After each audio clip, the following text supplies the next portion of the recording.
Hey, what's up, what's up? It's another great morning here in Manila, the Philippines. Oh, no, sorry, I'm not in Manila.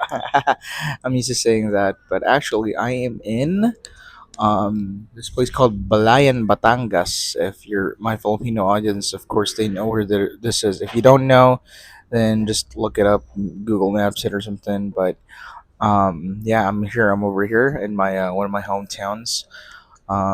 Really cool place. Really cool place. I go here for, for vacations, a little bit of R here and there.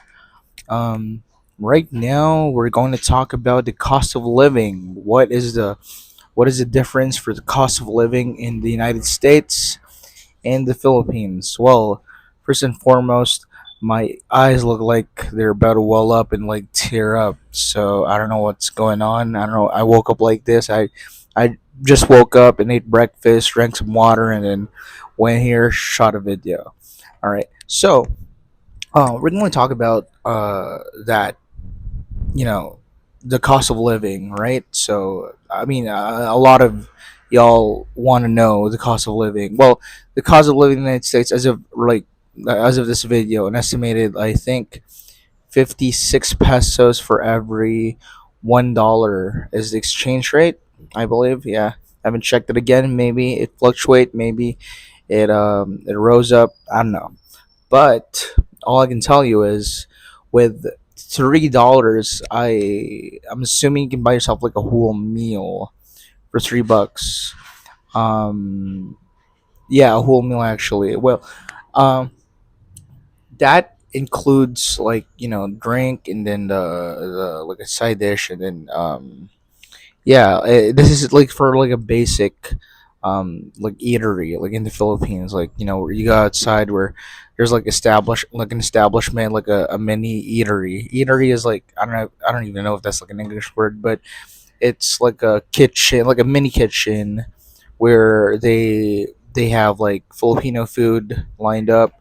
All you have to do is scoop it up. It's like a buffet, but it's not, because your food is limited and then someone has to scoop it up for you.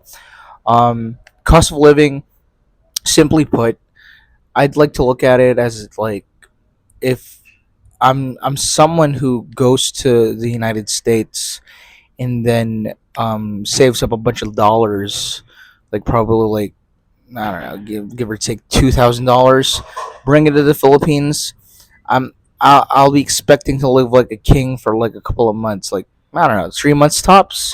Depends on how good your budgeting skills are. But if you're going to go to the United States at $2,000, that's only gonna stretch you enough for like a rent, like a month of rent, and that's not even like I'm not even talking about LA here.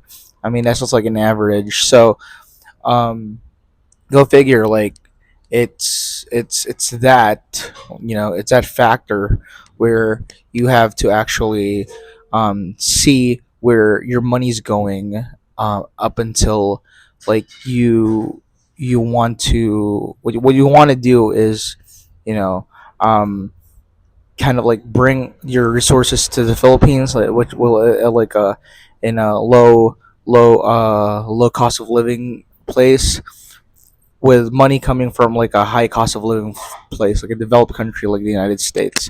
So that's what you want to do.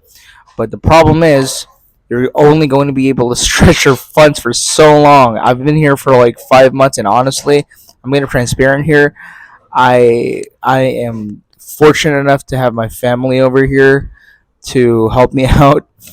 Because like the funds that I bought from the United States, that I brought from the United States, I mean, they're not all totally like dried up and all that. Like, I still have like some assets here and there, but they didn't last me for too long. I mean, I'm gonna be like six. I'm almost like 6 months in here, and the cost of living is rising here. Well, not as much as in the United States, though. I mean, imagine that the U.S. already has a high cost of living, especially in like cities like L.A. But for that, like, you would know that there's something going on, because like the cost of living is already high, and then like inflation, it'll get higher. I'm not an economist, right? Like, I'm not an economist, like, don't get me wrong, but like, Just like look at it in like that perspective. In the Philippines, there was like it was like a low cost of living before, and then it went up, up, up, up, up. I don't know why. Uh, but yeah, the cost of living in the United States is not relatively higher, but like drastically higher than in the Philippines, and I think that's why a lot of people would like to live here because they know how to capitalize on what we call a geo arbitrage.